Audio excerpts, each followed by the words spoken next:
பதின்னா யாரு? பதின்னா கடவுள். மாணிக்க வாசகர் திருவாசகத்துல பதின்னு எங்கேயாவது வருதா? வல்ல. பாண்டி நாடே பழம் பதியாகவும் பார். அங்க பதின்னா ஊருன்னு அர்த்தம், தலம்னு அர்த்தம், சிவபெருமான்னு அர்த்தம் இல்லை. இந்த பதிங்கிற சொல் பழம் பதின்னு வருமே தவிர கடவுளுக்கு உள்ள சொல் திருவாசகத்திலே கடவுளை குறிக்கக்கூடியதாக எனக்கு தெரிய வரவில்லை. பதி, பதின்னா யாரு? கடவுள். சரி, அடுத்தாப்புல பசு. நம்ம தான் பசு. இந்த ஆன்மாக்கள். ஆன்மான்னா என்ன? நமக்கு அரிசி மான்னா தெரியும், உளுந்த மான்னா தெரியும், ஆஸ்து மான்னா நல்லாவே தெரியும். ஆன்மான்னா என்ன தெரியாது. இந்த சோல், ஆன்மா, உயிர் அப்படியே வச்சுங்க. ஆனா உயிருக்கும் ஆன்மாவுக்கும் கொஞ்சம் வித்தியாசம் உண்டு. நான் பொதுவா இப்ப புரியறதுக்காக இப்படி சொல்லி வைக்கிறேன். இந்த ஆன்மா, இந்த ஆன்மாவுக்கு பசுன்னு பேர். ஏன் தெரியுமா பசுன்னு பேர் வச்சாங்க? பசுன்னு சொன்னா கட்டப்படுவது, பசுன்னா கட்டப்படுவது. நம்மள கட்டி இருக்கிறான் கடவுள். இந்த பாசம் முன்னாலே கட்டுன்னுதான் அர்த்தம். இப்போ இந்த சாதாரணமா பார்த்தா பசுமாடு, இந்த பசுமாட்டை ஒரு கயித்தை போட்டு கட்டுவாங்க. இந்த குதிரைய 2 கயித்தை போட்டு இழுத்துக்குவாங்க. இந்த யானைய 3 சங்கிலி போட்டு கட்டி இருப்பாங்க கால்ல, ஒத்த காலை ஆட்டிக்கிட்டே இருக்கும். இந்த ஊஞ்சலை 4 சங்கிலி போட்டு கட்டி இருப்பான். நமக்கு 5 சங்கிலிய போட்டு கட்டிவிட்டான். மெய், வாய், கண், மூக்கு, செவி 5ம் போட்டு கட்டிவிட்டான். 10ஆவதுக்கு அறம் பாவம் என்னும் அருங்கயிற்றால் கட்டி. சிவபுராணம். அறம் பாவம் என்னும் அருங்கயிற்றால வேற கட்டிவிட்டான். அப்போ இது கட்டப்பட்டது பசு. சரி, 3ஆவது பாசம். பாசம்னா என்ன? கடவுளை தெரியாம மறைக்கிறது பாசம். ஆணவம், கண்மம், மாயை இதெல்லாம் இந்த பாசத்தின் கூறுகள். இந்த ஆணவம்னு சொல்றோம். இந்த ஆணவம் நம்மளை விட்டு போகவே போகாதுங்க. இது அடக்கலாமே தவிர அழிக்க முடியாது. இதுக்கு மூலமலம்னு பேர் வச்சான். இந்த ஆன்மா என்னைக்கு வந்துச்சோ அன்னைக்கே இந்த ஆணவமும் இந்த ஆன்மா கூட கொட்டிக்கிச்சு. அதான் அநியாயத்துல அநியாயம். நான் பண்ணனேன், நான் சம்பாதிச்சேன், நான் பேசினேன், நான் யாரு தெரியுமா அப்படிங்கிறான்ல. விழுந்தா நாளைக்கு 2 நாள். ஆனா நான் யாருங்கிறானே. இந்த ஆணவம் நம்மளை விட்டு போகாது. இந்த ஆணவத்துக்கு 2 பகுதி உண்டு. நான், எனது. நான் சொல்லுவான் என்னுடைய வீடு, என்னுடைய கார். நான், எனது, அகப்பற்று, புறப்பற்று. இந்த 2 இந்த ஆணவம். இந்த ஆணவம் நம்மளோட ஒட்டி கிடக்கு. இதுக்குத்தான் பாசம்னு பேர். கடவுள் இந்த ஆணவங்கிற அடுக்க நம்ம விட்டு கரைக்கிறதுக்காக, கழுவுறதுக்காக கண்மம்னு ஒரு சோப்பையும் மாயைன்னு ஒரு சோப்பையும் கொடுத்தார். நம்ம அந்த சோப்பை போட்டு இந்த அழுக்க கழுவிட்டு அந்த சோப்பையும் கழுவி விட்டுருவோம். பின்ன சோப்பை போட்டுக்கிட்டா போவோம். ஆணவங்கிற அடுக்க கழுவுறதுக்கு கண்மம், மாயை. சார், கண்மம்னா என்ன, மாயைனா என்ன? இளைஞர்களுக்காக சொல்கிறேன். கண்மம்னா நம்ம பண்ற நல்வினை, தீவினை பண்ணிக்கிட்டே இருக்கோம். இன்னும் சும்மாவா இருக்கோம்? நல்லதும் பண்றோம், கெட்டதும் பண்றோம். இதுக்கு கண்மம்னு பேர். அதுக்கு அடுத்தாப்புல மாயை. இந்த மாயை இருக்கு பொல்லாது, நமக்குள்ளே இருக்கும், நம்மளுக்கு தெரியாது. என் முதுகு எனக்கு தெரியுமா? அடுத்த ஆளுதான் வந்து பார்க்கணும். நான் பார்க்க முடியாது. நான் எவ்வளவு பெரிய ஆளா இருந்தாலும் கண்ணாடியை வச்சு வேணா பார்க்கலாமே தவிர நேரடியா பார்க்க முடியாது. தன் முதுகு தனக்கு தெரியாது. எனக்கு வேண்டிய ஒருத்தர் பம்பாய்க்கு போனார். பம்பாயில 1 கோடி ரூபாய் கொண்டுகிட்டு போய் வைர கல்லு வாங்கிட்டு வந்தார். 1 கோடி ரூபாய்க்கு வைர கல்லு, சும்மா இவ்வளவு பெரிய முடிச்சு, அவ்வளவுதான். சூரத்துல வாங்கினார்.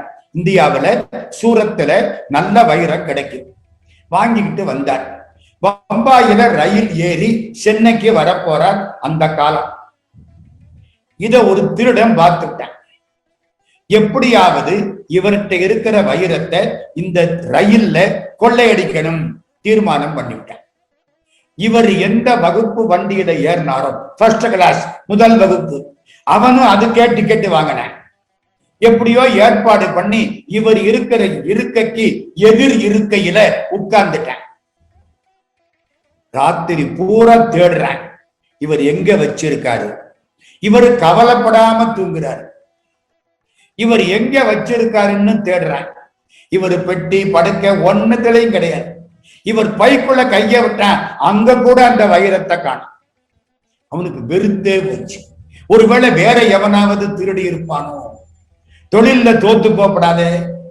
சென்னைக்கு வந்தா அவனை கைது பண்றதுக்கு போலீஸ் வந்து தயாரா நிக்குது. அங்க இருந்து போலீஸ்காரன் இன்ஸ்பெக்டர் வந்தார்.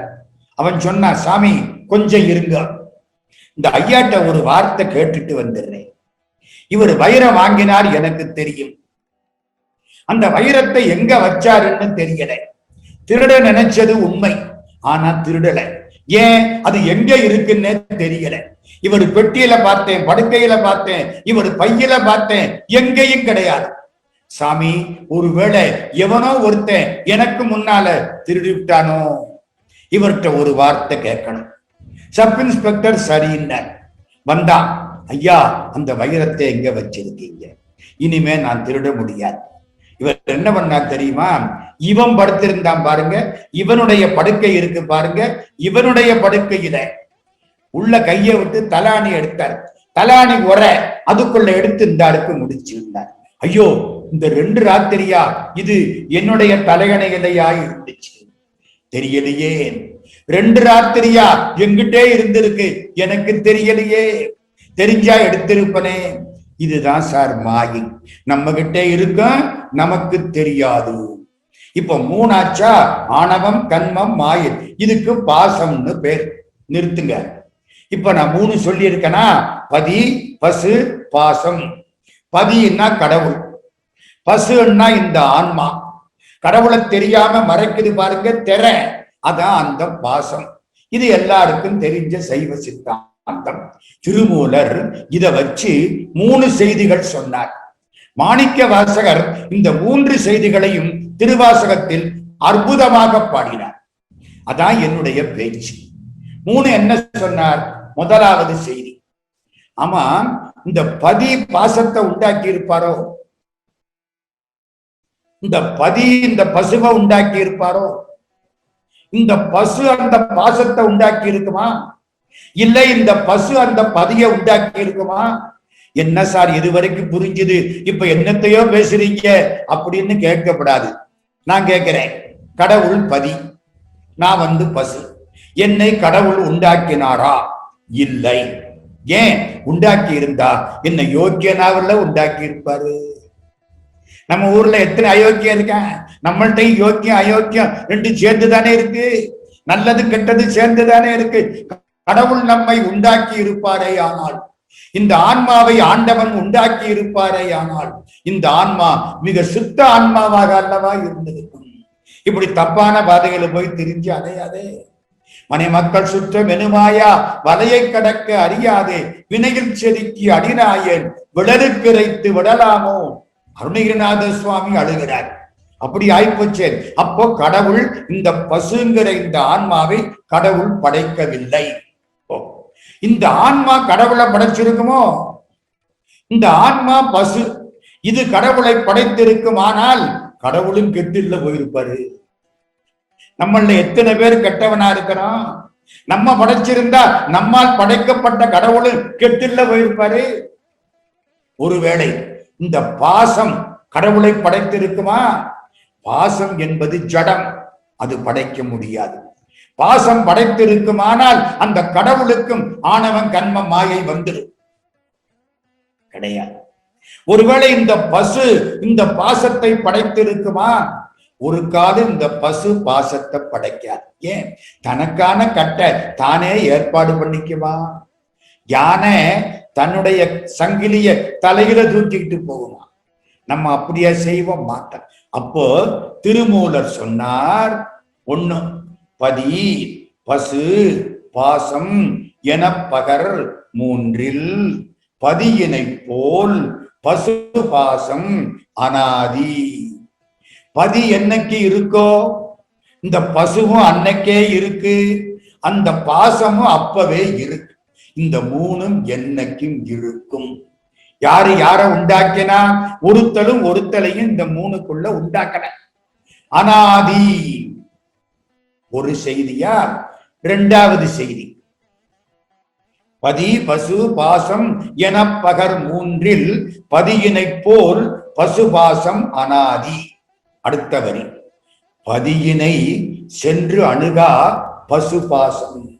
இந்த பசு பாசத்தில் பாசத்திலே கடந்து உழல வேண்டியதுதான். பதியினை சென்று அணுகா பசு பாசம்.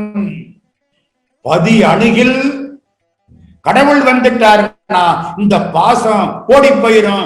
பசு நிம்மதியா பதியோட சேர்ந்து பசுபதி ஆயிடும். 3 செய்தி. 1, பதி பசு பாசம் மூன்றும் என்றைக்கு ஆண்டவனை அடைய முடியாது. 3, ஆண்டவன் வந்து இந்த பசுவுக்கு அருள் செய்தால் பாசம் ஓடி போய்விடும். பையவே கொடுபோந்து பாசமெனும் தாழ் உருவி. திருவாசகம். தையலார் மையனிலே தாழ்ந்து விழ கடவேனை பையவே கொடுபோந்து பாசமெனும் தாழுருவி உய்யும் நெறி காட்டு வித்திட்டு ஓங்காரத்துட்பொருளை ஐயனெனக் அருளியவாறு ஆர் பெறுவார் அச்சோவே. ஐயனெனக் அருளியவாறு ஆர் பெறுவார் அச்சோவே. இப்ப 3 செய்தி சொல்லிவிட்டாரா மாணிக்க வாசக சாமி. இந்த 3ல இந்த பாசத்தையும் இந்த பசுவையும் ஆங்காங்கே தொட்டு காட்டிக் கொண்டே போகிறார். நான் முக்கியமா 3 விஷயம் சொல்றேன். இது முதலாவது விஷயம். இந்த திருமுறைகளுக்கெல்லாம் தோத்திரங்கள்னு பேர். இந்த சைவ சித்தாந்த சாத்திரங்கள் இருக்கு பாருங்க, 14 சாத்திரங்கள். நம்ம சிவஞான போதம், சிவஞான சித்தியார், திருக்கழிச்சுப்படியார், அந்த மாதிரி அதெல்லாம் சாத்திரங்கள். இந்த தோத்திரங்கள்ங்கிறது எள்ளு. சாத்திரங்கள் எள்ளிலிருந்து எடுக்கப்பட்ட எண்ணெய். தோத்திரம் ஆண்டவனை புகழும், சாத்திரம் ஆண்டவனை பற்றி பொருள் விளக்கம் கொடுக்கும்.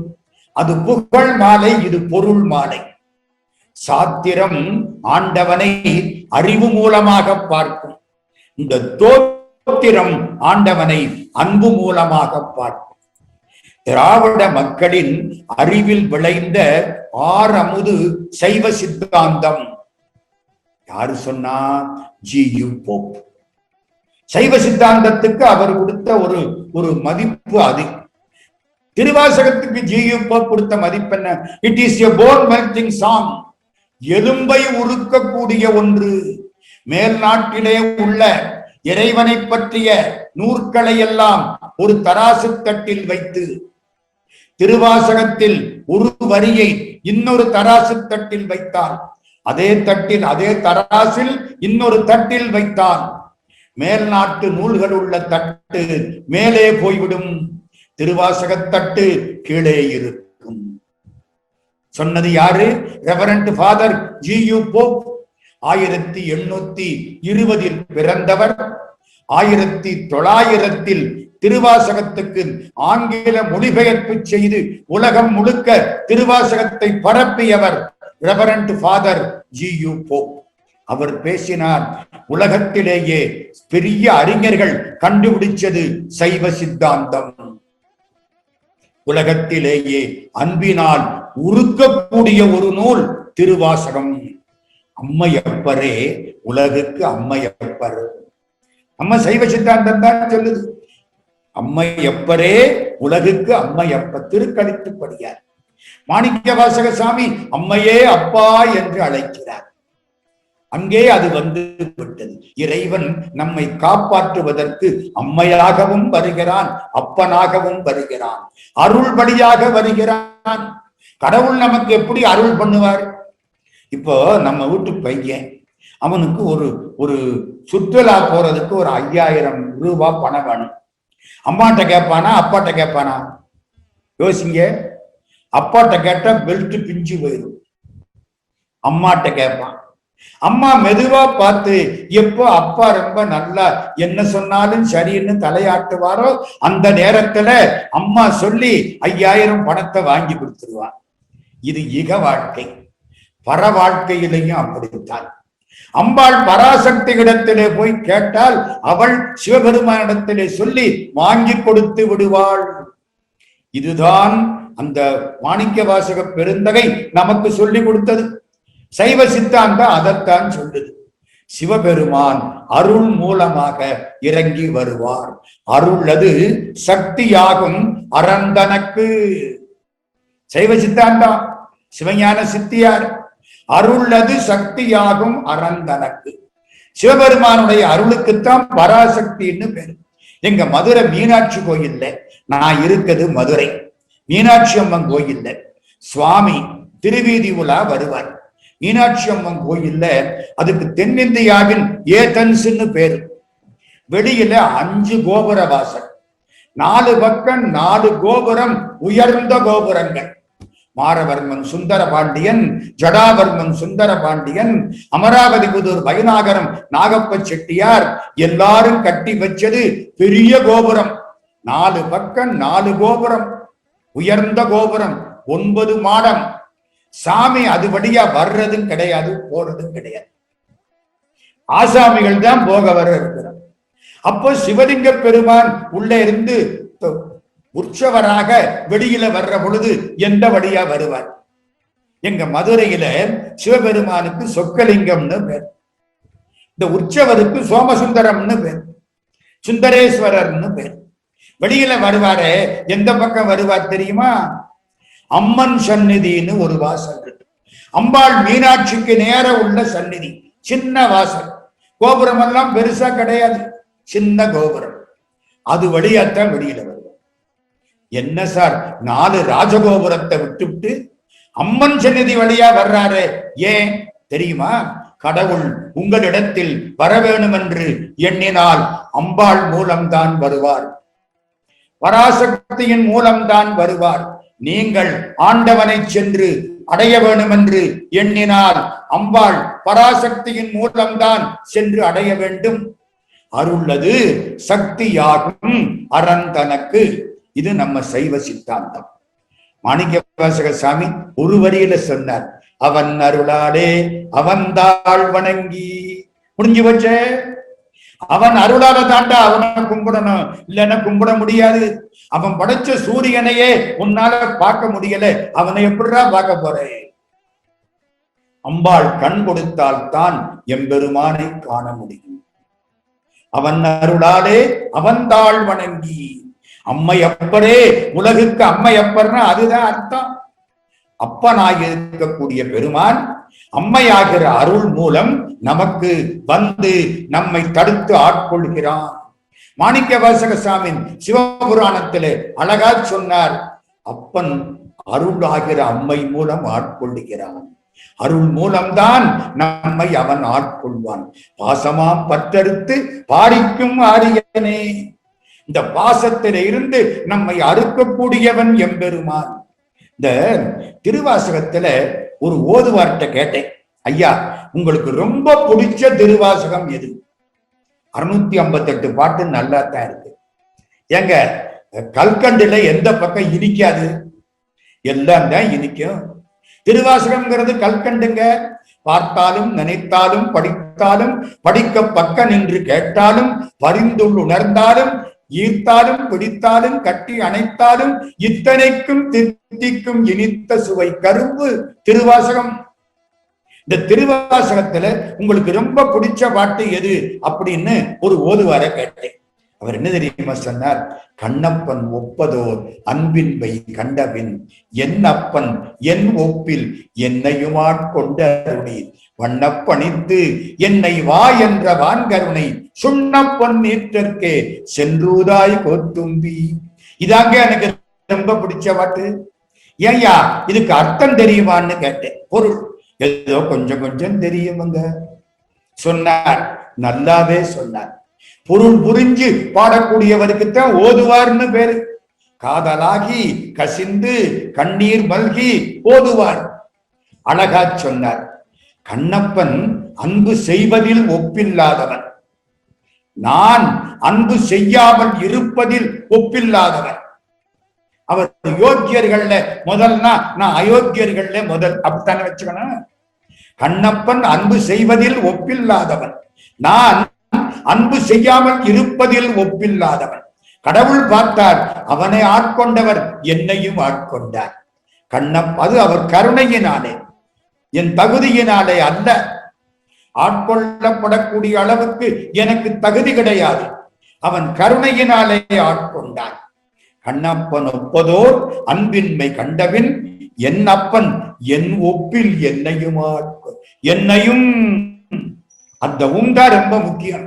நம்மையும் ஒரு பொருளாக்கி நாய் சிவிகை ஏற்றுவித்த அம்மை எனக் கருளியவாறு ஆர்வெருவார் அச்சோவே. என்னையும் ஒருவனாக்கி இருங்கடல் சென்னியில் வைத்த சேவக போற்றி. எல்லாம் திருவாசகம். நான் ரொம்ப கீழே கிடக்கிறவன், என்னையும் ஆட்கொண்டான். கண்ணப்பன் ஒப்பதோர் அன்பின்மை கண்டபின் என் அப்பன் என் ஒப்பில் என்னையும் ஆட்கொண்டருளி வண்ணப்பணித்து என்னை வா என்ற வாங்கருளை சுண்ணப்பன் நீத்தற்கே சென்றூதாய் கோத்தும்பி. என்னை சிதம்பரத்துக்கு வா என்று எம்பெருமான் கட்டளையிட்டானே, அவனை புகழ்ந்து பாடுவாய் கோத்தும்பி, அவனை புகழ்ந்து பாடு. இந்த பாட்டு இருக்கா நம்ம சைவ சித்தாந்தத்துல சிவஞான போதத்துக்கு முன்னால வந்தது திருக்களிற்றுப்படியார். திருக்களிற்றுப்படியார்ல இந்த பாட்டை எடுத்துக்கிட்டு அவர் பேசுகிறார். அந்த ஆசிரியர் கண்ணப்பன் ஒப்பதோர் அன்பின்மை என்றமையால் கண்ணப்பன் ஒப்பதோர் அன்பினை கண்ணப்பர் தாம் அறிதல் காலத்து யார் அறிதல் அல்லது மற்ற யாமறியும் அன்பன்று அது. அப்படியே எடுத்துக்கிறாருங்க சைவ சித்தாந்த நூல்ல. திருக்களிற்றுப்படியார்ல வருது. அதுக்கு என்ன அர்த்தம் தெரியுமா? கண்ணப்பர் அன்பு யாருக்கு தெரியும்? 2 பேருக்கு தெரியும். கண்ணப்பருக்கு தெரியும், கடவுளுக்கு தெரியும். எங்க நான் பக்தனா இல்லையா? விபூதிய பூசனா உங்களை ஏமாத்தி விடலாம், அவ்வளவுதானே. எல்லாம் காலில் விழுந்துடுவாங்க. நான் உண்மையான பக்தனா இல்லையான்னு யாருக்கு தெரியும்? எனக்கு தெரியும், கடவுளுக்கு தெரியும். அதைத்தான் அவர் சொல்றார். தாம் அறிதல் காலத்து யார் அறிதல். கண்ணப்பன் அன்பு கண்ணப்பனுக்கு தெரியும், காலத்தி அப்பனுக்கு தெரியும், மத்தவங்களுக்கா தெரியும். சொன்னாரா? யாரு? திருக்களிற்றுப்படியார் உய்ய வந்த நாயனார் சொன்னாரா? அப்படியே மாணிக்க வாசக சாமி இதை பயன்படுத்துறார் பாருங்க. என்னுடைய கருத்துப்படி மாணிக்க வாசகர் தான் முன்னால வந்தவன், இவங்க எல்லாம் பின்னால வந்தவங்க. ஒரு ஆராய்ச்சி இருக்கு. மறைமலை அடிகள் பக்கம் பக்கமா எழுதிவிட்டு கிட்டத்தட்ட 3ஆம் நூற்றாண்டுன்னு சொல்லிட்டு போயிட்டார். மாணிக்க வாசக சுவாமிகள் காலம் 3ஆம் நூற்றாண்டுங்கிறார். ஞானசம்பந்தருக்கு முன்னாலே பட்டின காரைக்கால் அம்மையார், கண்ணப்ப நாயனார், சண்டீசர், இவர்களுக்கு அடுத்து மாணிக்க வாசகர் வந்திருக்க வேண்டும். ஏறத்தாழ 3ஆம் நூற்றாண்டுன்னு சொல்றாங்க. அழகா சொன்னார் மாணிக்க வாசகர். நான் தனக்கு அன்பின்மை நானும் தானும் அறிவோம், தான் என்னை ஆட்கொண்டது எல்லோரும் தாம் அறிவார். கடவுளே, நான் உங்ககிட்ட அன்பு உண்மையா செலுத்தல. யாரு? மாணிக்க வாசகர் சொல்றார். அவர் அன்பு உண்மை இல்லைன்னா நம்ம அன்பை எங்க கொண்டே போடுறது?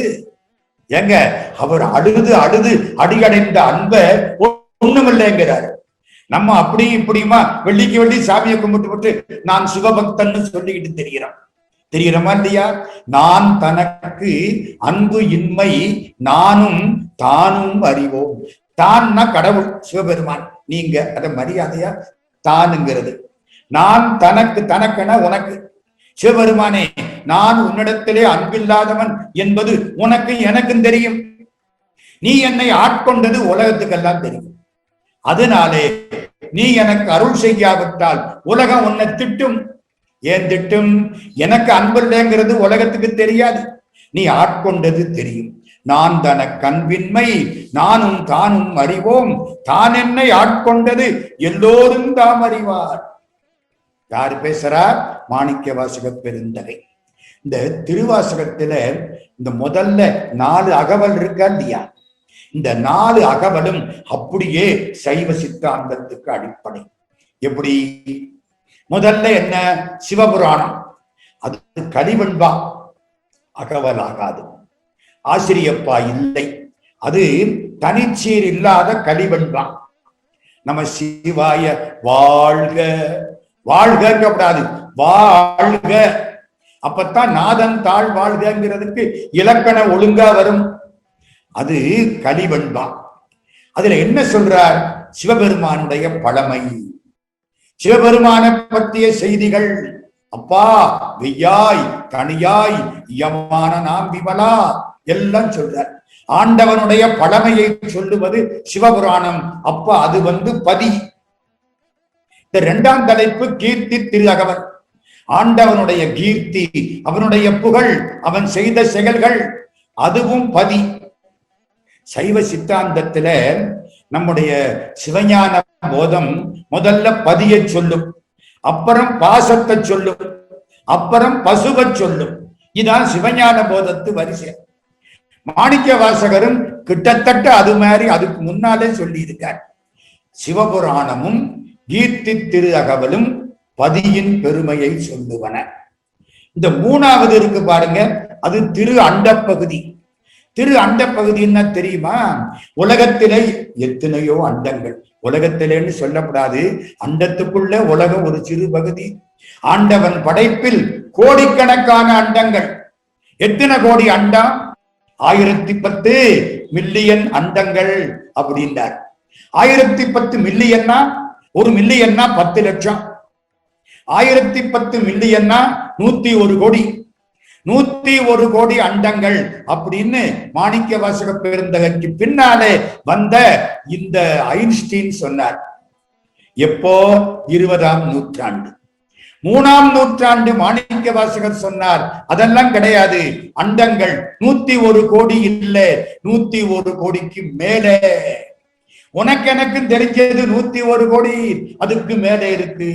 அண்ட பகுதியின் உண்டை பிறக்கம் அளப்பெருந்தன்மை வளப்பெருங்காட்சி ஒன்றனுக்கொன்று நின்றலில் பகரின் 101 கோடியின் மேற்பட விரிந்தன. 101 கோடிக்கு மேல போயிடுச்சுப்பா, விரிந்தன, இன்னும் விரிச்சுக்கிட்டே இருக்கு. உண்டை பிறக்கம், பிறக்கம்னா தெரியுமா?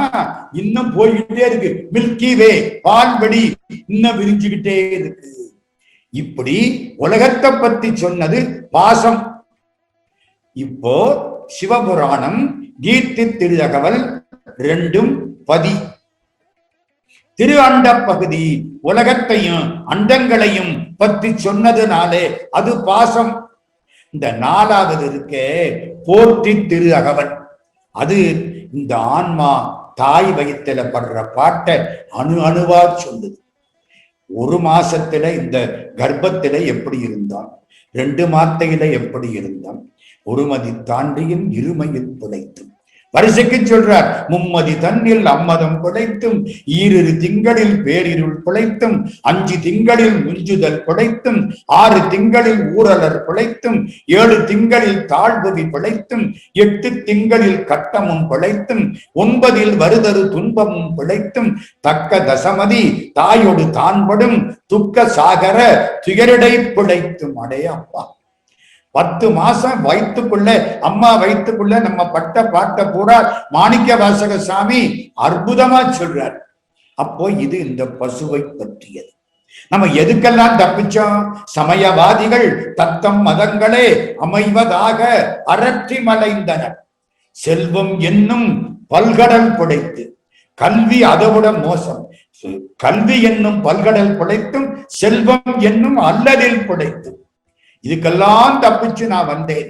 அப்போ சிவஞான போதத்திலே பதி, பாசம், பசு என்று வரிசைப்படுத்தி சொன்ன மாதிரி, அதற்கு முன்னால் 3ஆம் நூற்றாண்டில் தோன்றிய மாணிக்க வாசகர் சிவபுராணம் கீர்த்தி திரு அகவல் இரண்டிலும் பதியை பற்றியும், திருவண்ட பகுதியில் பாசத்தை பற்றியும், போற்றி திரு அகவலில் பசுவை பற்றியும் மிக அற்புதமாக சொன்னார்.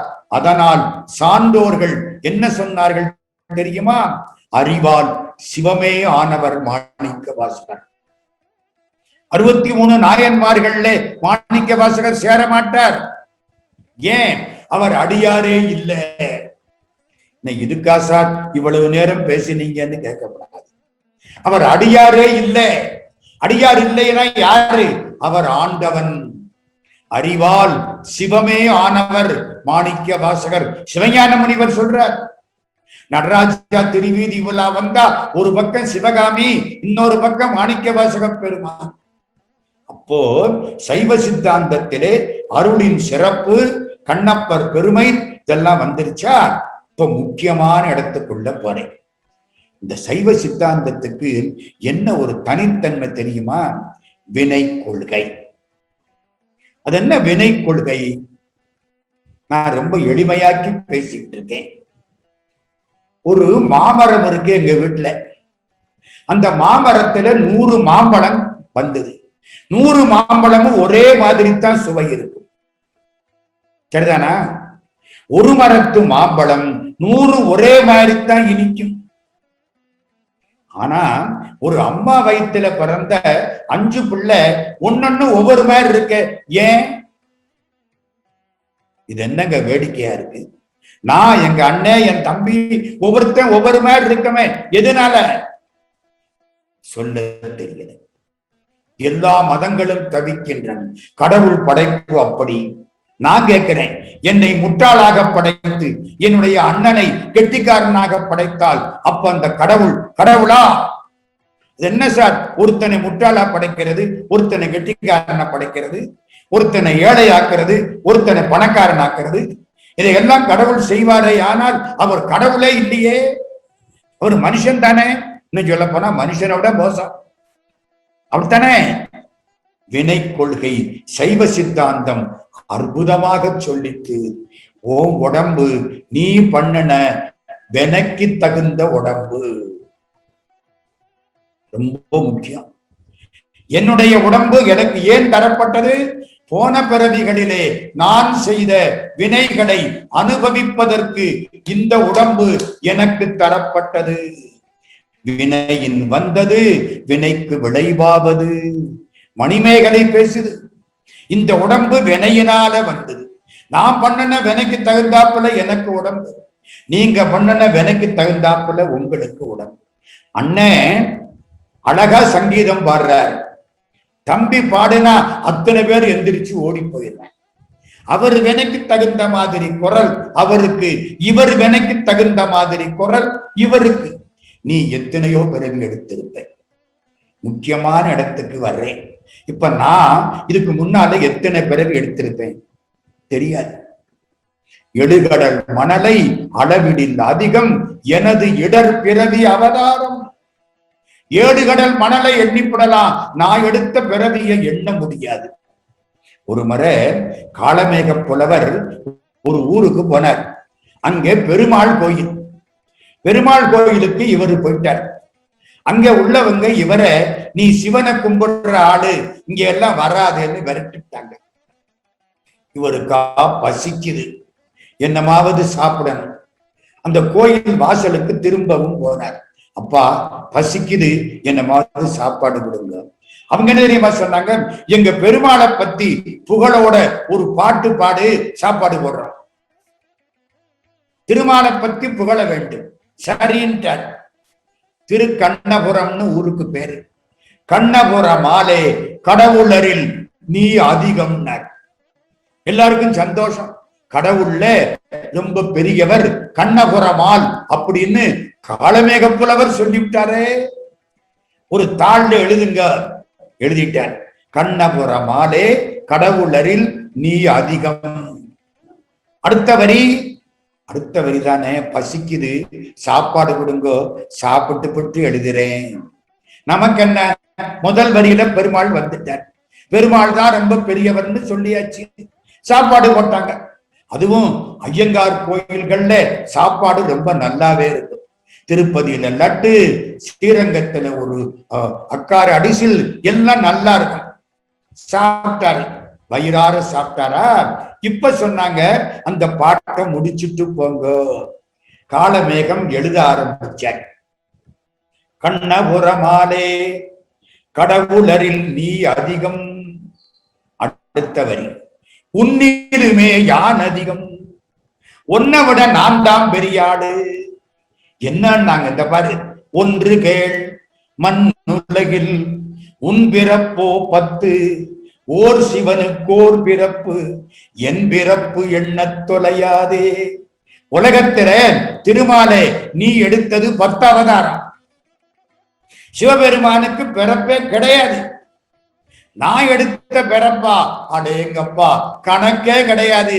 அப்போ ஒரு பிறவியும் இல்லாத சிவனை விட 10 பிறவி எடுத்த நீ பெரியாளு, உன்னை விட ஆயிரக்கணக்கில் பிறவி எடுத்த நான் உன்னை விட பெரியாளு.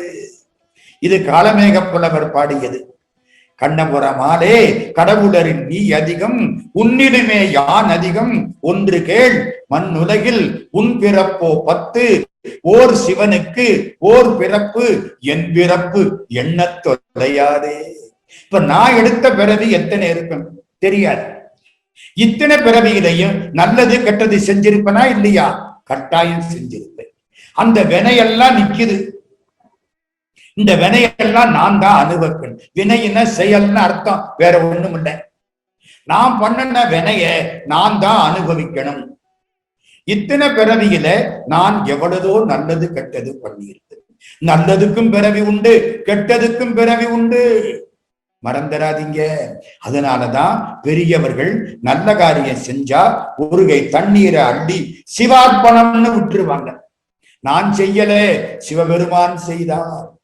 தன் பேரை கூட போட மாட்டாங்க. பேரை போட்டா அந்த புண்ணியத்துக்கு அடுத்த பிறவி வந்துடும். இதெல்லாம் பழைய காலம். இப்ப நம்ம பேரை போட்டாட்ட நம்ம ஏதாச்சும் நல்ல காரியமே செய்வோம். ஏண்டா போடலன்னு சண்டைக்கு போவோம். சரி, நான் பண்ணன வென மூட்டை கணக்கா இருக்கு. நான் அம்மா வயிற்றுல இருக்கிற பொழுது சிவபெருமான் என்கிட்ட வர்றார். அப்பா, நீ இவ்வளவு நல்வினை தீவினை செஞ்சிருக்க, அத பூரா நீதான் அனுபவிக்கணும். சரி, இந்த பிறவியில இந்த ஒரு 50 தீவினைகளையும் இந்த 40 நல்வினைகளையும் அனுபவிச்சு கொடு. சரி, அப்போ எனக்கு 50 தீவினை, ஒரு எடுத்துக்காட்டுக்காக சொல்றேன், 40 நல்வினை அனுபவிக்கணும்னு தலையெடுத்து பிறந்துட்டேன். பிறந்துட்டா அந்த 50 தீவினை 40 நல்வினை இதை அனுபவிச்சு தீர்க்கிற வரைக்கும் இந்த உடம்பை சிவபெருமான் காப்பாற்றுவார். இதுக்கு பேரு பிராரப்தம்னு பேர். நான் முந்தி மூட்டை கணக்கா சம்பாரிச்சு வச்சோம் பாருங்க, அதுக்கு சஞ்சீதம்னு பேர். இப்ப அனுபவிக்கிறேன்னு எடுத்துக்கிட்டு வந்தேன் பாருங்க, இதுக்கு பிராரப்தம்னு பேர். இந்த பிராரப்தத்தை நான் அனுபவிச்சுத்தான் தீர்க்க வேண்டும், வேற வழியே கிடையாது. வேணே அப்புறம் வேடிக்கை என்ன தெரியுமா? இப்ப நான் நல்லது கெட்டது பண்றேன், இந்த வினை பழைய சஞ்சீதத்தோட போய் சேரும். அப்போ என் சஞ்சித வினை இன்னும் கொஞ்சம் கூடும். இப்ப என்ன சும்மாவா இருக்கேன்? நல்லதும் பண்றேன், கெட்டதும் பண்றேன். சொல்ல போனா கெட்டது ரொம்ப பண்றேன், பண்றேனா இல்லையா? இது அங்க போய் சேரும். சஞ்சிதம், இதுக்கு பேர் இப்ப பண்றது, இப்ப அனுபவிக்கிறது பிராரப்தம், புதுசா பண்றது ஆகாமியம். இந்த 3 வினையும் தான் நம்ம பிறவிக்கு காரணம். இப்ப அடுத்ததுக்கு வர்றேன். இந்த பிராரப்தத்தை அனுபவிச்சு தீக்கணும். ஆகாமியத்தை ஆண்டவன் பேரை சொல்லி தண்ணி அள்ளி விட்டு பொறுப்பு எனக்கல்ல அப்பான்னு தப்பிக்க முடியும். இந்த பழைய சஞ்சீதத்தை என்ன பண்றது? அத பூரா நான் அனுபவிச்சு தீக்கணும்னா உலகம் அழிஞ்சாலும் என் பிறவி அழியாதே. கடவுள் காலில் விடு, எம்பெருமானுடைய திருவடிகளில் விழுந்தால் கருணையினாலே சஞ்சிதம் எரிக்கப்படும். இதான் சார் நம்ம சைவ சித்தாந்தம். மாணிக்கவாசக சாமி சிவபுராணத்தில முதல்ல முந்தை வினை முழுதும் மோய உரைப்பன் யான், ஞாபகத்துக்கு வருதா? முந்தை வினை முழுதும் மோய உரைப்பன் யான். வரிசைக்கு சிவபெருமான் திருவடியை பிடிச்சுக்கிட்டார். நம சிவாய வாழ்க, நாதன் தாழ் வாழ்க, இமைப்பொழுதும் என் நெஞ்சில் நீங்காதான் தாழ் வாழ்க, கோகடி ஆண்ட குருமனிதன் தாழ் வாழ்க, ஆகமம் ஆகி நின்று அன்னிப்பான் தாழ் வாழ்க, ஏகன் அநேகன் இறைவன் அடி வாழ்க, வேகம் கெடுத்தாண்ட வேந்தன் அடி வெல்க, பிறப்பு பருக்கும் பிஞ்சகந்தன் வெய்கடல்கள் வெல்க புறத்தார்க்கு சேயோந்தன் பூங்கடல்கள் வெல்க கரங்குவிவார் உண்மைகளும் கோன்கடல்கள் வெல்க சிறங்குவிவார் ஒங்குவிக்கும் சீரோன் கடல் வெல்க ஈசனடி போற்றி எந்தையடி போற்றி தேசனடி போற்றி சிவன் சேவடி போற்றி நேயத்தே நின்ற நிமலனடி போற்றி மாயப்பிறப்பருக்கும் மன்னனடி போற்றி சீரார் பெருந்தொரினம் தேவனடி போற்றி ஆராத இன்பம் அருளுமலை போற்றி. இவெல்லாம் போற்றி. திருவடிக்கு வணக்கம். 6 வாழ்க, 5 வெல்க, 8 போற்றி, 6, 5, 8 மொத்தம் திருவாசகம் 658 பாட்டு என்பதற்கு சிவபுராணத்தில் குறிப்பு. அடுத்தாப்புல சிவன் அவன் என் சிந்தையுள் நின்ற அதனால் அவன் அருளாலே அவன் தாழ் வணங்கி. அடுத்தவைதான் முக்கியம். சிந்தை மகிழ. அவனை பாட பாட மனசு சந்தோஷப்படணும். வல்லால் உன்னை பாட பாட வாய் வணக்குதே, வஞ்ச வினைகள் எனை விட்டோடி தலை வணக்குதே, எல்லாதுனது புகழை கேட்க செவி நயக்குதே, எந்தாய் தயவை எண்ணும் தோறும் உள்ளம் வியக்குதே. மகிழ்ச்சியோட பாடணும். சிந்தை மகிழ சிவபுராணம் தன்னை. அடுத்த வரி முந்தை வினை முழுதும் மோய உரைப்பன் யான். அது மோயவா ஓயவா? முந்தை வினை முழுதும் ஓய உரைப்பன் யான்னு ஒரு பாடம்.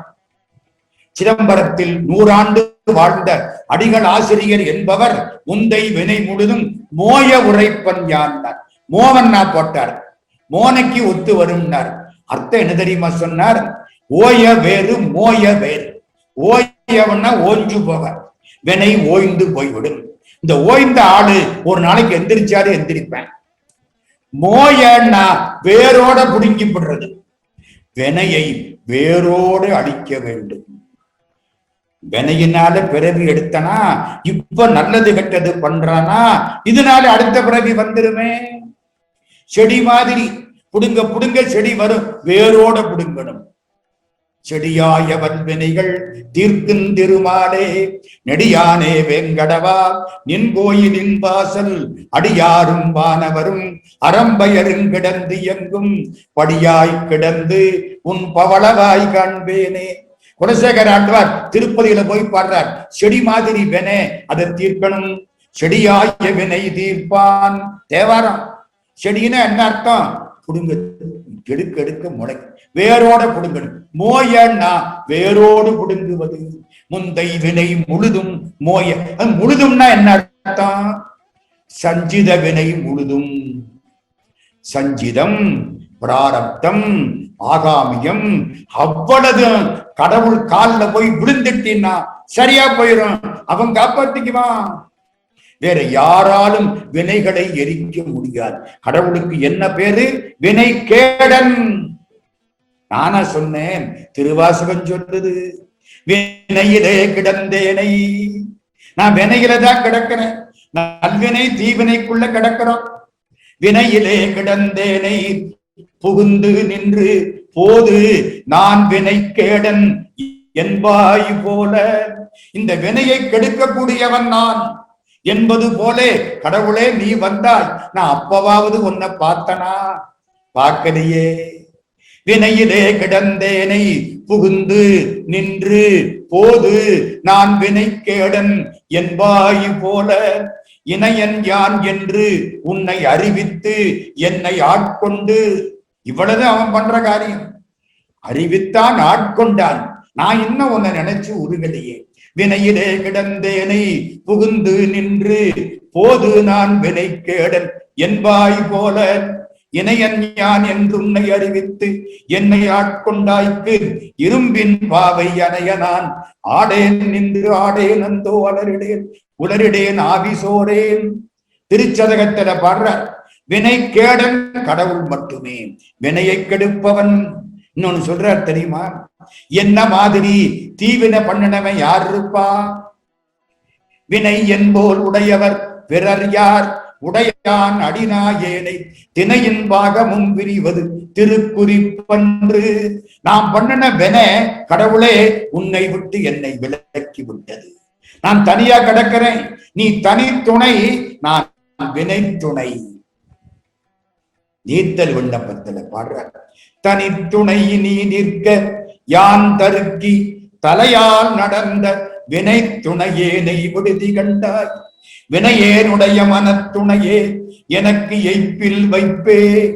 தினை துணையேனும் பொறேன் துயராக்கையின் திண்வலையே. வினை துணை நான், நீ மனத்துணை, தனித்துணை.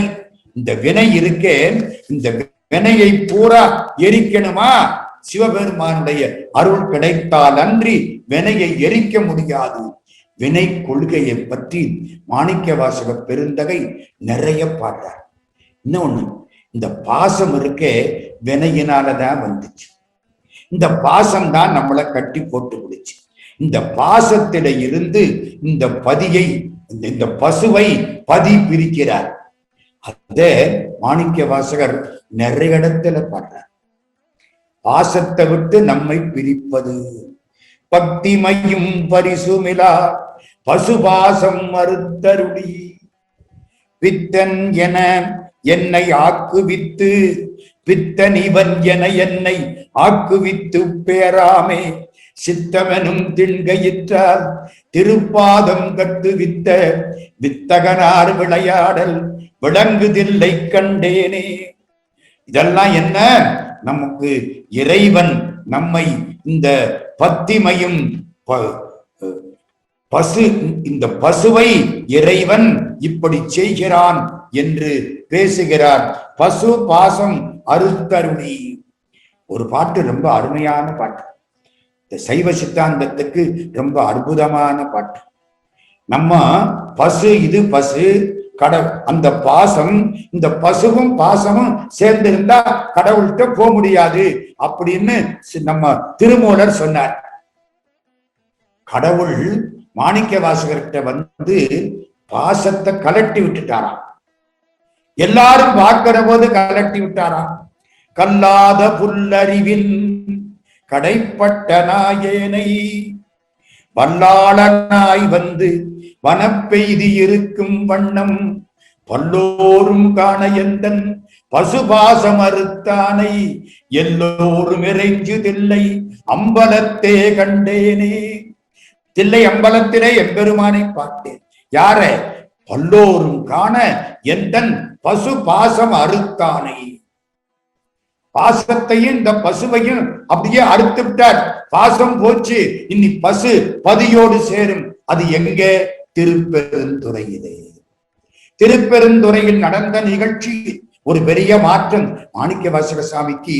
அப்போ கிட்டத்தட்ட ஒரு 25-26 வயசு இருக்கும்னு என்னுடைய அனுமானம். ஏன் தெரியுமா? மந்திரி ஆயிட்டார்.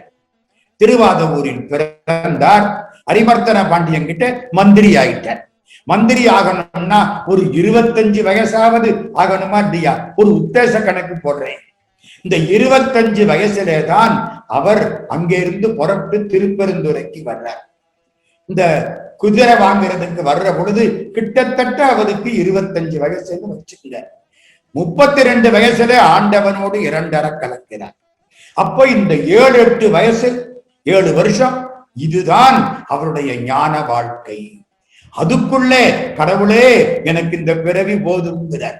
32 வயசு. பாரொடு மின்னாய் பரந்த எம்பரனேன் 10 நான் மத்திலேன் கண்டாய். சீரொடு பொலிவாய் சிவபுரத்தரசேன் திருப்பெருந்துறை உரை சிவனே. ஆரொடு நோகேன் ஆர்க்கெடுத்துரைக்கேன் ஆண்டனி அருளிலையானால் பார்கடல் உலகில் வாழ்கிறேன் கண்டாய். வருகை என்றருள் புரியாயே. ஆட்கொண்ட நீ இப்பொழுது மறந்து விட்டு இருப்பாயானால் நான் இந்த உலகில் வாழ மாட்டேன். என்னை எப்படியாவது நீ அழைத்துக்கொள். எப்போ? 32 வயசுல ஆண்டவனோட 2 கலந்தவர். பகவான் ரமணர் திருவண்ணாமலையிலே வேதாந்தி. அவங்க அம்மாவுக்கு உடம்பு சரியில்லை. திருவண்ணாமலை நினைக்க முத்தி தரக்கூடிய திருத்தலம். உண்ணாமலை உமையாளோடும் உடனாகிய ஒருவன் பெண்ணாகிய பெருமான் மலை திருமாமணி திகழ மண்ணார்ந்தன அருவித்திரள் மழலை முழவதிரும் அண்ணாமலை தொடுவார்வினை வலுவாவண்ணம் அருமே. திருவண்ணாமலைன்னு நினைச்சாலே வினையெல்லாம் போயிடும். பகவான் ரமணர் திருவண்ணாமலையிலே அவங்க அம்மா வந்து இருந்த பொழுது அம்மாவுக்கு உடம்பு சரியில்லை, ரொம்ப சரியில்லாம போச்சு, இறந்து போவார்கள் என்ற நிலை. காலையில முடிச்சு திருவாசகம் படிக்க ஆரம்பிச்சார். எல்லாத்தையும் மூட்டை கட்டி வச்சுட்டு முழுக்க முழுக்க திருவாசகம்ங்க நம சிவாய வாழ்க ஆரம்பிச்சிட்டாரா. பரிசுக்கு போகுது, ராத்திரி நேரம் வந்துருச்சு. பாரொடு விண்ணாய் பரந்தயம் வரனே பத்து நான் மற்றிலேன் கண்டாய் சீரொடு பொலிவாய் சிவபுரத்தரசேன் திருப்பெருந்துரை உரை சிவனே ஆரொடு நோகேன் ஆர்க்கெடுத்துரைக்கேன் ஆண்டனி அருளிலையானார் வார்கடல் உலகில் வாழ்கிறேன் கண்டாய் வருகை என்றருள் புரியாயே. அம்மாவுடைய ஆன்மா அடங்கி விட்டது. எந்திருக்கிறார் பகவான் ரமணர். வாங்கோ எல்லாரும் சாப்பிடலாம். காலையிலிருந்து யாரும் சாப்பிடலை. இப்ப இறந்து போனதுக்கு அப்புறம் பிணம் கிடக்கு, சாப்பிடலாமா? கூடாது. வாங்கோ எல்லாரும் சாப்பிடலாம். எல்லாரும் ஒரு மாதிரி பாக்குறாங்க. காலையிலிருந்து சாப்பிடல. திருவாசகம் படிச்சா தீட்டு கிடையாது. அன்னை ஆண்டவன் திருவடிகளை சேர்ந்து விட்டாள். நமக்கு வேண்டியவங்க யாராவது இறந்து போனால் அந்த வீட்டுல போய் விசாரிக்கிறமே, அது ஊர் பெருமைக்கு.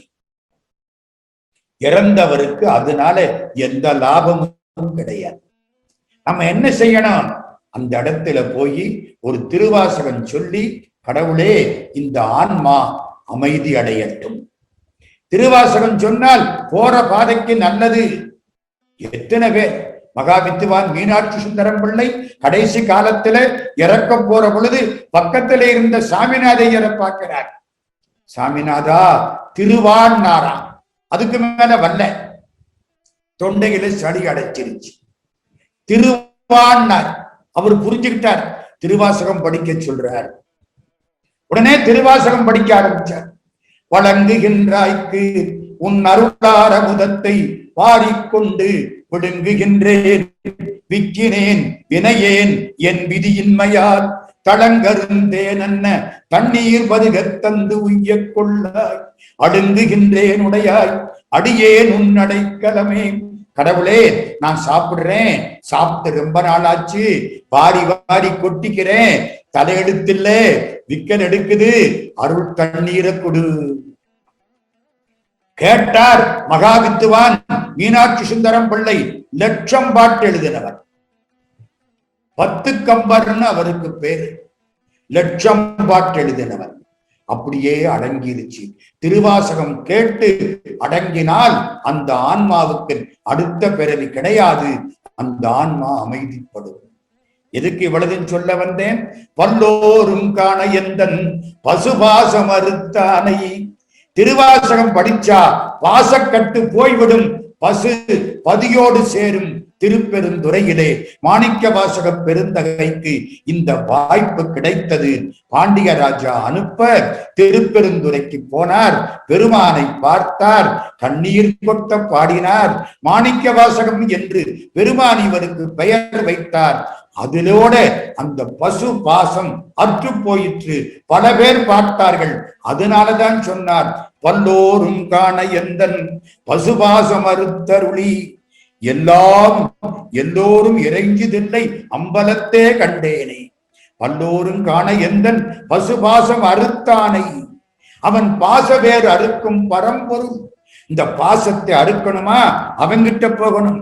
பாச வினையை பறித்து நின்று பாடி பொற்சுண்ணம் இடித்தும் நாமே. எத்தனை பாட்டு இந்த பாசத்துக்கு. முத்தனை முதல் ஜோதியை முக்கணப்பனை முதல் வித்தினை பாடிக்கிட்டே போவார. பக்தர்கள் இங்கே வம்மின் நீர் உங்கள் பாசம் தீர பணிவிடும். இந்த பாசம் போகணுமா? எம்பெருமானை வணங்குங்கள், பாசம் போய்விடும். அடுத்ததுக்கு வர இந்த சைவ சித்தாந்த பாட்டு திருவாசகத்துல இதயப்பாட்டுன்னு ஒண்ணு இருக்கு. இதயப்பாட்டு திருவாசகத்தின் இதயப்பாட்டுன்னு அதுக்கு பேரு. திருவாசகம் மொத்தம் 51 தலைப்பு. அதுல 22வது தலைப்பு கோயில் திருப்பதிகம். 21 கோயில் மூத்த திருப்பதிகம். குழந்தை நல்ல குழந்தை பிறக்கணும்னா அதை படிக்கணும். 22 கோயில் திருப்பதிகம். அந்த 22 கோயில் திருப்பதிகத்துல ஒரு சைவ சித்தாந்த பாட்டு, ஒரு வரியில சைவ சித்தாந்தத்தை மாணிக்கவாசக பெருந்தகை அற்புதமாய் சொல்லுவார். இன்றனக்கருளி இருள் கடிந்து இதயத்து உள் எழுகின்ற ஞாயிறே போன்று நின்ற நின் தன்மை நினைப்பற நினைந்தேன் நீயலால் பிரிது மற்றின்மை சென்று சென்றணுவாய் தேய்ந்து தேய்ந்தொன்றாம் திருப்பெருந்துரை உரை சிவனே ஒன்றும் நீ அல்லை அன்றி ஒன்றில்லை. முடிஞ்சு வச்சு. ஒன்றும் நீ அல்லை அன்றி ஒன்றில்லை யார் உன்னை அறிய கிற்பாரே. இந்த உலகத்திலே இது பூரா இருக்கு. மரம் இருக்கு, செடி இருக்கு, மனுஷன் இருக்கிறான், குரங்கு இருக்கு, யானை இருக்கு, புலி இருக்கு, சிங்கம் இருக்கு. இதெல்லாம் கடவுளா? இல்லை, நிச்சயமா இல்லை. அப்போ கடவுள் இல்லாம இதெல்லாம் உண்டா? இல்லை, கடவுள் இல்லாம இதெல்லாம் இல்லை. ஒன்றும் நீ அல்லை அன்றி ஒன்றில்லை. இது எதுவும் நீ இல்லை, ஆனா எதுவும் உன்னை தவிர ஒன்னும் கிடையாது. ஒன்றும் நீ அல்லை அன்றி ஒன்றில்லை யார் உன்னை அறிய கிற்பாரே. இப்ப எனக்கு ஒரு சந்தேகம் வருது. இந்த மாணிக்கவாசகர் வரலாற்றுல பிட்டுக்கு மண் சுமந்தது நமக்கெல்லாம் நல்லா தெரியும். பிட்டுக்கு மண் சுமந்தாரா இல்லையா? கதை எல்லாருக்கும் நல்லா தெரியும். சிவபெருமான் வந்திக்காக வந்தார். வந்து பிட்டுக்கு மண் சுமந்தார். பெரம்பால அடி வாங்கினார். வந்தி கிழவி பிட்டு கொடுத்தான். பிட்ட வாயில போட்டார், சாப்பிட்டார். வேலை ஒழுங்கா பார்க்கல. பாண்டிய ராஜா வந்து முதுகுல அடிச்சான். அடி எல்லாரும் முதுகுலையும் பட்டது. நிறுத்துங்க, நான் கேட்கிறேன், அடி வாங்கின பொழுது எல்லாரும் முதுகுலையும் அடிபட்டுதா? ஆமா. பிட்டு சாப்பிட்ட பொழுது எல்லாரும் வாயிலையும் பிட்டு இனிப்பு பட்டுதா? படலை. இது என்ன சார் அநியாயமா இருக்கு? பிட்டு சாப்பிட்டா நம்ம வாயில அது படலை, அடி வாங்கினா எல்லாரும் முதுகுலையும் அடி விழுகுது. சிவபெருமானே, இது என்னையா நியாயம்? நீ பெரிய எத்தனா இருக்கிறியே, இது என்ன வேடிக்கை? பிட்டு வாயில படணுமா இல்லையா? கடவுள்னா எல்லாத்திலையும் இருக்கிறாருன்னா பிட்டு என் நாக்கில படணுமா இல்லையா? மாணிக்கவாசக சாமியின் இதுக்கு அழகா விளக்கம் கொடுக்கிறார்.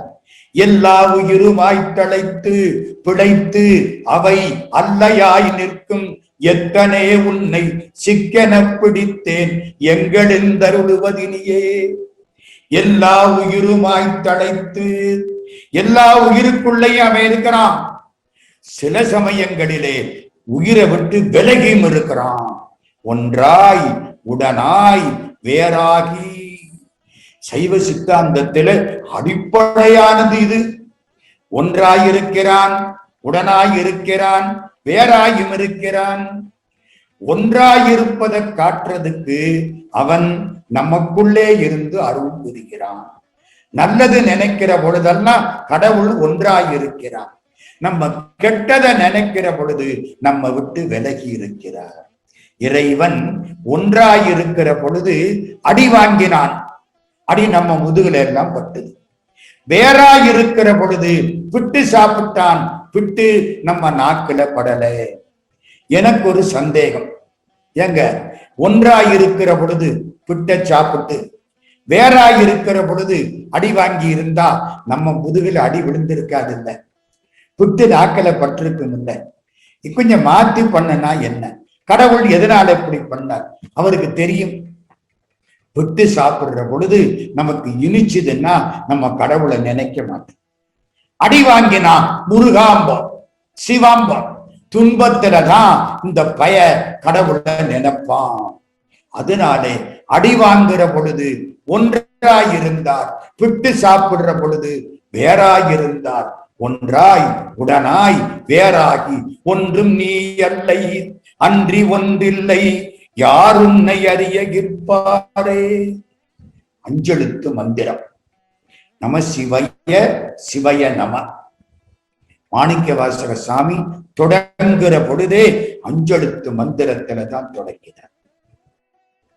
நம சிவாய வாழ்க, நாதன் தாழ் வாழ்க. அப்பன்ல தொடங்குறாரா. கடைசி பாட்டு என்ன? 658வது பாட்டு. செம்மை நலம் அறியாத சிதடரொடும் திரிவேனை மும்மை மலம் அறிவித்து முதலாய முதல்வந்தான் நம்மையுமோர் பொருளாக்கி நாய் சிவிகை ஏற்றுவித்த அம்மையன கருடியவாறு ஆர் பெறுவார் அச்சோவே. அம்மை அம்மை என கருடியவார். பராசக்தின்னு எடுத்துக்கலாம், அடுத்த பிறவின்னு எடுத்துக்கலாம். அம்மை எனக்கு அருளியவாறு அப்பனாயிருந்தது நமசிவய. இங்கே அம்மை அப்பனில் தொடங்கி அம்மை வரைக்கும் வந்தாரா. முதல் பாட்டுல நமசிவாயன்னு சொன்னார். பின்னால திருச்சதகத்திலே போற்றி ஓ நமச்சிவாய புயங்கனே மயங்குகின்றேன், போற்றி ஓ நமச்சிவாய புறமெனை போக்கல் கண்டாய் பாடிக்கிட்டே வர 4 முறை நமச்சிவாய அந்த பாட்டுல. போற்றி ஓ நமச்சிவாய புகலிடம் பிரிதொன்றில்லை, போற்றி ஓ நமச்சிவாய ஜெய ஜெய போற்றி போற்றி. பின்னால 555வது பாட்டு. மந்திரத்திலே 2 வகை, 5 வகை. நான் 2 மட்டும் சொல்றேன். ஸ்தூல பஞ்சாட்சரம், சூட்சும பஞ்சாட்சரம். ஸ்தூல பஞ்சாட்சரம் நம சிவய, சூட்சும பஞ்சாட்சரம் சிவாய நம. நான் சொன்னா மறைப்பு சக்தி, மான்னு சொன்னா மலங்கள், சி என்பது சிவபெருமான், வா என்பது பராசக்தி, ய என்பது ஆன்மா. நம சிவய. முதல்ல நான் நிக்குது. நான் என்ன சொன்னேன்? மறைப்பு சக்தி. அப்போ மறைப்பு சக்தி தான் அதிகமா இருக்கும். இக சௌபாக்கியங்கள்ல மனசு போகும். கடவுள் வேணுமா, கார் வேணுமான்னா கார் தான் வேணும்பா, கடவுள் கடைசியா பார்த்துக்கலாம். இப்ப என்ன வயசு ஆயிப்போச்சு. இது நமசிவாயங்கிற பொழுது சி முன்னால வருது, சிவபெருமான் முன்னால வாரார், சிவபெருமானே கிடப்பாரா. முதல் நிலை நமசிவாய, முடிந்த நிலை சிவாய நம. மாணிக்க வாசக சாமி தொடங்குற பொழுது 555வது பாட்டு. நல்லா ஞாபகம் வச்சுங்க. நானே யோத்தவம் செய்தேன் சிவாய நம என பெற்றேன், தேனாயின் அமுதமுமாய் தித்திக்கும் சிவபெருமான் அப்படிங்கிறார்.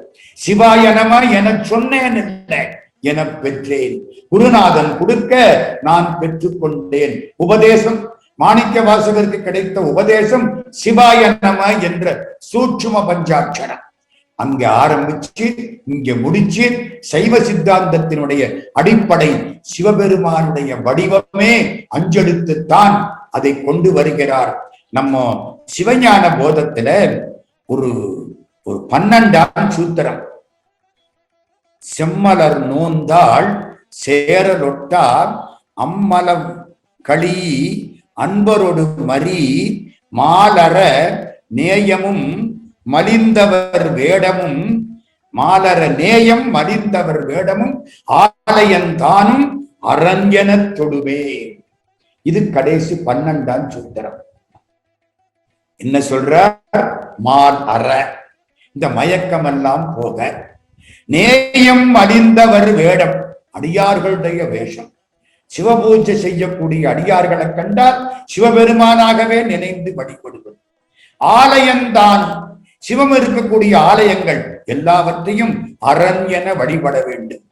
மாணிக்க வாசக சுவாமி கண்ணப்பர பாடுவார், சண்டீசர பாடுவார், வாயார பாடுவார். பாதகமே சோறு பற்றினவா தோல் நோக்கம். ரொம்ப முக்கியம். ஒரு ஆலயத்தை ரொம்ப சிறப்பாக பாடுவார். ஆலயந்தானும் அரண்யன தொடுவே. எந்த ஆலயத்தை? திருப்பெருந்துறை. எந்த எப்படி பாடுறார் தெரியுமா? சிவபெருமான் பேரு சொன்னா பிறவி போகும், திருப்பெருந்துறைன்னு சொன்னாலே பிறவி போகுமா? இது எப்படி இருக்கு? அந்த ஊருக்கு அவ்வளவு பெருமை. பெருந்துறையே என்று பிறப்பறுத்தேன் நல்ல மருந்தின் அடி என் மனத்தே வைத்து. பெருந்துறை என்று சொன்னேன், என் பிறவி போய்விட்டது. ஆலயத்தை சிவபெருமானாகவே நினைத்து வழிபாடு செய்து பாடின பாட்டு. அருணகிரிநாத சுவாமி இதை எடுத்துக்கிட்டு பழனி மலையை கும்பிட்டாலே புண்ணியம் தான். ஒரு பொழுதும் இரு சரணம் நேசத்தே வைத்துணரேனே, உனது பழனி மலையனும் ஊரை சேவித்தறியேனே. பெருந்துறைன்னு சொன்னாலே புண்ணியம். இன்னும் ஒரே ஒரு இடம், நம்ம சைவ சித்தாந்தத்துல உபதேசம் முக்கியம். குருநாதனிடத்தில இருந்து நாம் உபதேசத்தை பெற்றுக் கொள்கிறோம். இந்த உபதேசத்தை 4 வகையாக செய்வார்கள். ஒண்ணு, கண்ணால பார்த்து உபதேசம். பத்திரகிரி ராஜாவை பட்டணத்தார் பார்த்தார், கண்ணால உபதேசம், தீட்சை. 2வது, மனசால நினைச்சு உபதேசம், நினைவினாலே உபதேசம். அடியார்களெல்லாம் உட்கார்ந்திருக்க ஞானசம்பந்த பிள்ளையார் நினைத்தார், எல்லோரும் சிவனோடு 2 கலந்தார்கள். நினைச்சு உபதேசம். 3வது, தொட்டு உபதேசம். மாணிக்க வாசகரை சிவபெருமான் திருவடியினாலே தொட்டார். இணையார் திருவடியில் என் தலைமேல் வைத்ததுமே துணையான சுற்றங்கள் அத்தனையும் துறந்தொழிந்தேன். தொட்டு உபதேசம். 4வது, வாயால் சொல்லி உபதேசம். நம சிவாய, சிவாய நம, 5 எழுத்து மந்திரம் சொல்லி உபதேசம். இப்ப 4 உபதேசம் ஆச்சா?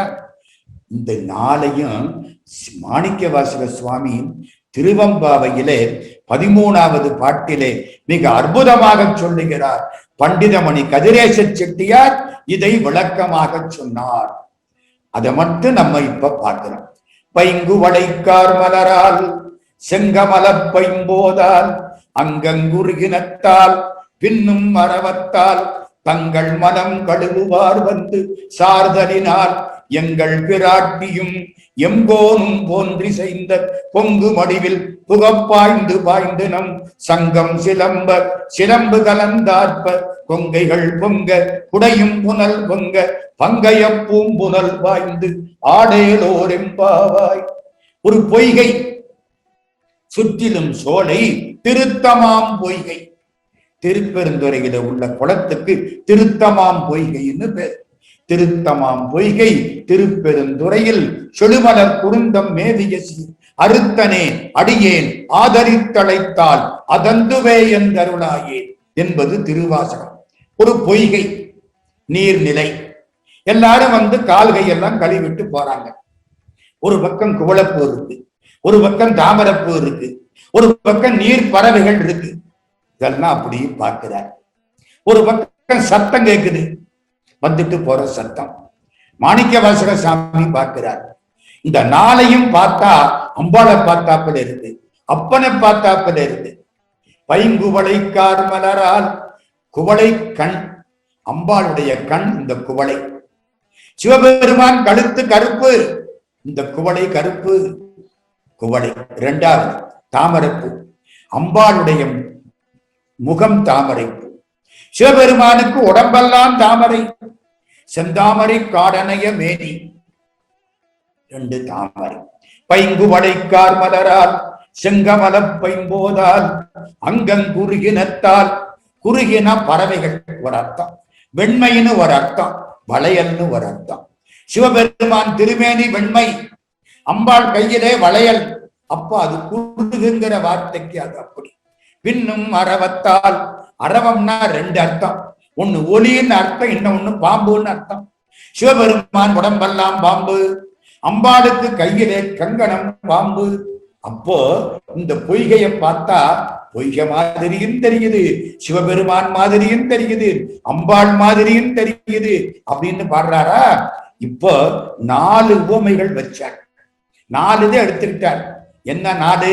குவளை, தாமரை, அப்புறம் இந்த குறுகு, அப்புறம் அரவம். 4. இந்த 4ம் குருநாதன் பண்ணக்கூடிய உபதேசத்துக்கு அடையாளம் என்று பண்டிதமணி கதிரேச செட்டியார் விளக்கம் சொன்னார். குவளை என்பது கண்ணுக்கு அடையாளம். குவளை கண்ணி கூரன் காண்க, அப்போ கண்ணால பார்த்து உபதேசம் பண்றதுக்கு குவளை அடையாளம். இரண்டாவது செங்கமலம் தாமரை. மனசால நினைச்சு, இதய கமலம் தானே, மனசால நினைச்சு உபதேசம் பண்றது தாமரை. மூணாவது இந்த நீர்ப்பறவைகள், குருகு. நீர்ப்பறவை என்ன செய்யும்? ஒரு முட்டை மேல உட்கார்ந்து தொட்டு அடகாத்து குஞ்சு வரைக்கும் தொட்டு பண்ற உபதேசம் குருகு. அதுக்கப்புறம் அரவம். அரவம்னா பாம்புன்னு ஒரு அர்த்தம், ஒலின்னு ஒரு அர்த்தம். வாயினால சொல்லி ஒலியின் மூலம் உபதேசிப்பது அரவம். அதனாலே பைங்குவடைக்கார் மலரால் செங்கமல பைம்போதால் அங்கங்குருகினத்தால் பின்னும் அரவத்தால் தங்கள் மனம் கழுகுவார் வந்து சார்தலினால். இப்படி உபதேசம் பண்ணிட்டா மலங்கள் போய்விடும். ஆணவ மலம், கண்ம மலம், மாயா மலம் எல்லாம் போய்விடும். இது எங்க வருது? திருவம்பாவையில 13வது பாட்டு. நான் தொடக்கத்துல சொன்னேன், திருவாசகம் என்பது ஒரு மலை, சைவ சித்தாந்தம் என்பது ஒரு மலை. இந்த கண்ணாடி அந்த மலைகளை கொஞ்சம் காட்ட வேண்டும் என்று ஆசைப்பட்டது. இந்த பேச்சு ஆசையினால் வந்த பேச்சே தவிர அறிவினால் வந்த பேச்சு அல்ல. அங்கொன்றும் இங்கொன்றுமாக எனக்கு பட்டதை எல்லாம் சொல்லி இருக்கிறேன். திருவாசகம் என்பது என்ன தெரியுமா? சிவபெருமானுடைய திருவடிகளை சேர்வதற்கு 51 எஸ்கலேட்டர் வச்சு கொடுத்தார் மாணிக்க வாசகர். நம்ம எஸ்கலேட்டர்ல போற மாட்டியா? நின்னா போதும், அது கொண்டே விட்டுரும். நீங்க ஒண்ணு நடக்க வேண்டாம். 51 எஸ்கலேட்டர், அதான் 51 தலைப்பு. அப்படியே கொண்டுகிட்டு போயிடும். நமசிவாய வாழ்கன்னு போய் நின்னா விறு விறு விறுன்னு அது ஆண்டவன் திருவடிகளை கொண்டே நம்மை சேர்த்து விடும்.